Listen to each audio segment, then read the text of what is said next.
कारला हा पदार्थाचं नाव घेतलं सर्वांना असं वाटतं नको, पण तुम्ही ही सफेद कारल्याची भाजी तुम्ही तुमच्या घरी ट्राय करा, कारण की माझाही मुलगा खातो ही सफेद कारली. तो 2 वर्षाचा आहे.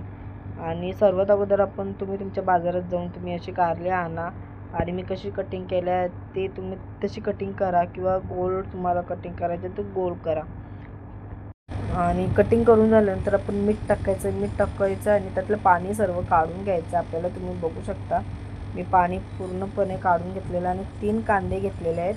तिन्ही कांदे आपल्याला मस्त शिजवायचे, जास्त शिजवायचं नाही, कारण की आपल्याला त्याच्यात कारली टाकायचं. कारली टाकून झाल्यानंतर आपल्याला जोपर्यंत कारली शिजत नाही तोपर्यंत आपल्याला हळद टाकायची नाही. चवीनुसार मीठ टाका तुम्ही.